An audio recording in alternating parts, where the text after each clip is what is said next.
we're going to do this very quickly before we have any more interactions. Do you know with what's some been really hard?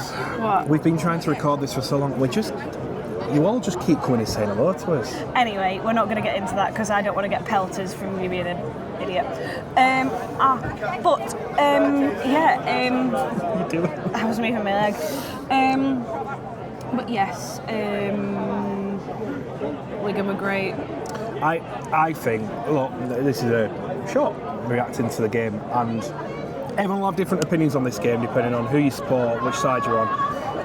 My perspective... I don't know if you will, because every single Hull KR fan we've spoke to have gone fair enough. Yeah, but they've also, a lot of them have said, we were terrible. Yeah. Were Hull KR really good? No. Were they average? No. They were under par. I think Hull KR were under par. However, I thought Wigan were outstanding. I agree. I think Wigan were exceptional. So we can start with the fact that we both voted for the same person for the Lansdowne Trophy. 2 people voted for Junior and Semba, and it was us 2. And we were like, did we get it wrong?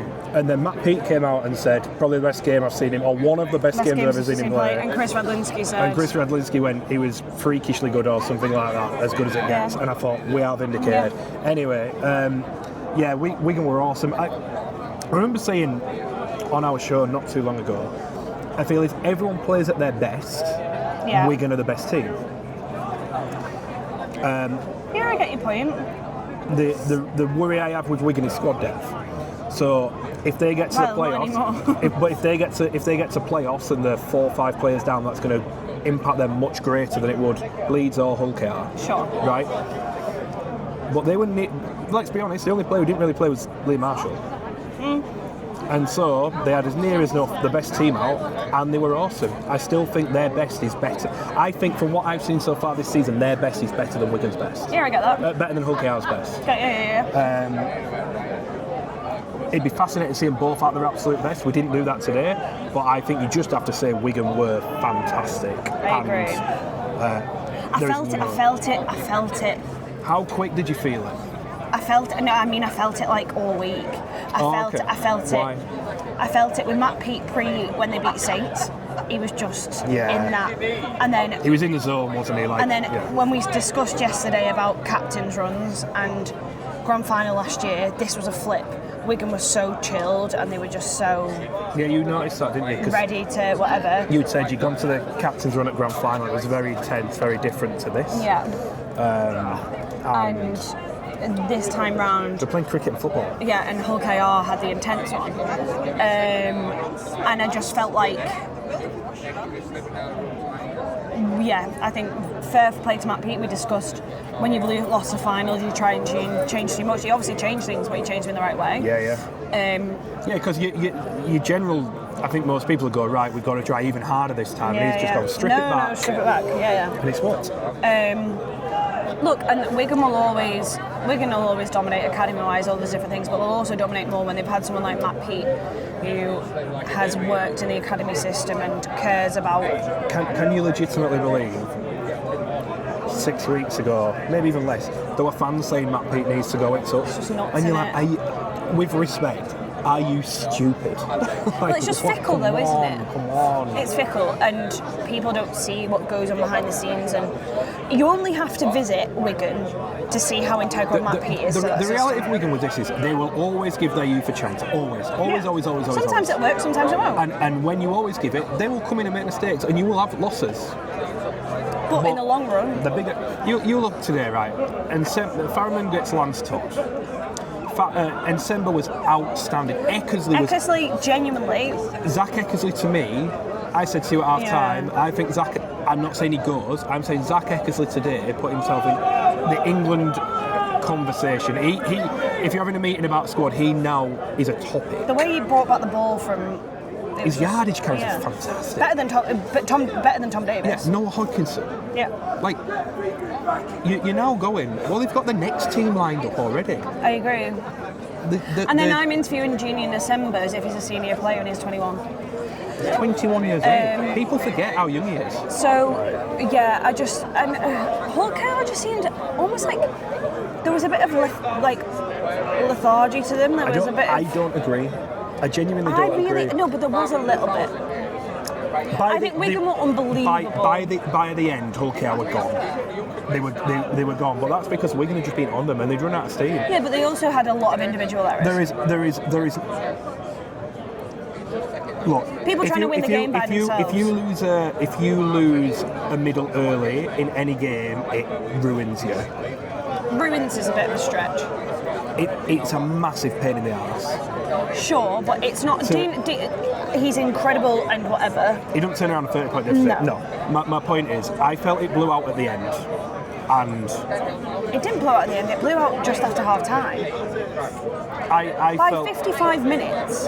Yeah, okay. No, but my point is, in by heat 60 like minutes, heat like Farron that, was off the pitch. on heat like that, a pitch that size, there is no time worse than to lose a middle 3 minutes in.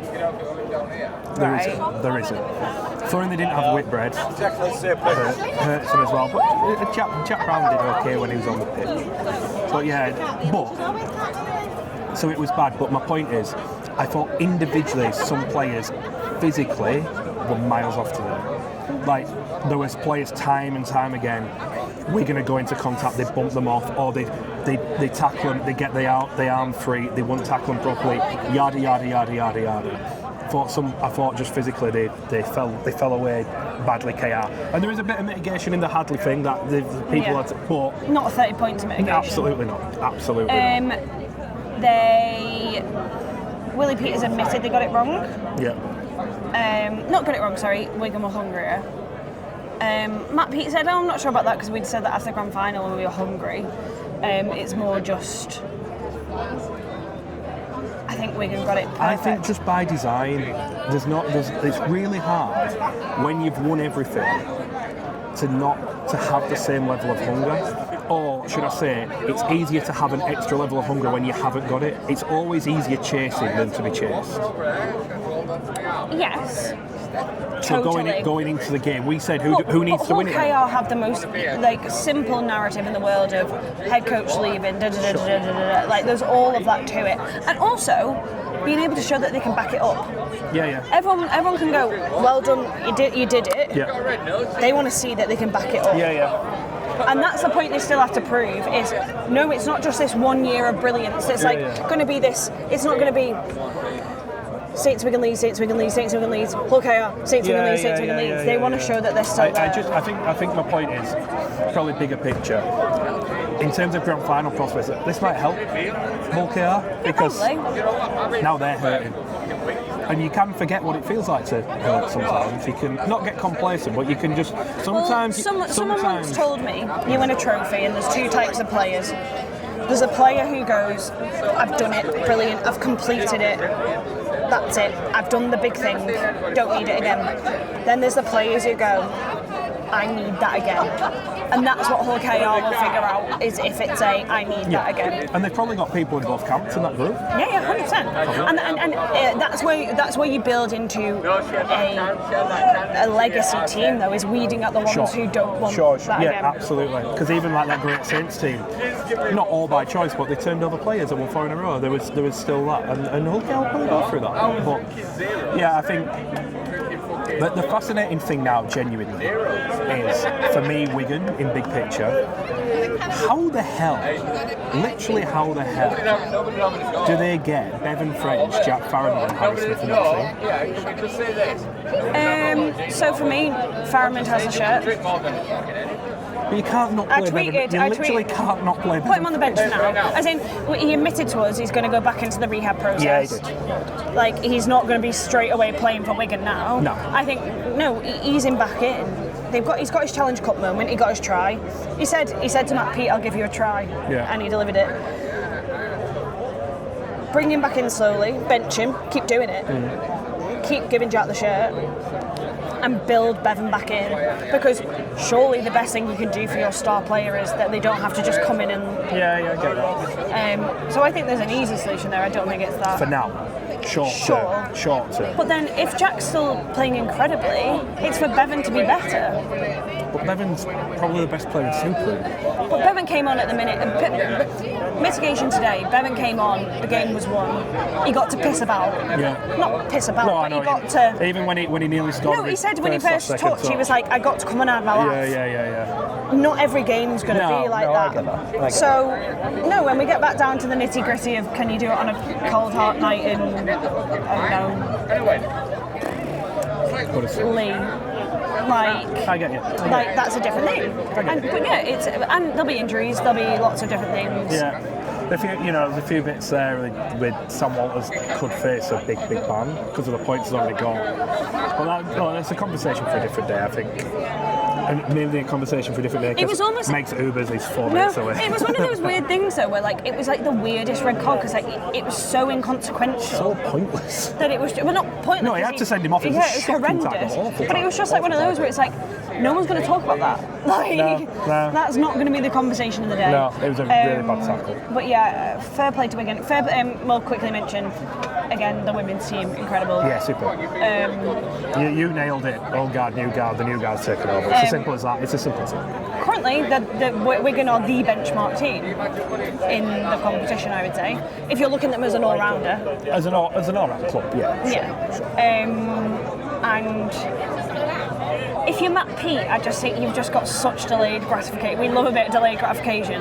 He's got such delayed gratification because it's like he's had a year without a trophy, and that's so tough for someone.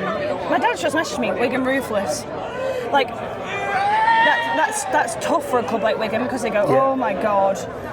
He's done the hard thing. What I admire with Wigan and Matt Peet, he trusts what he believes in.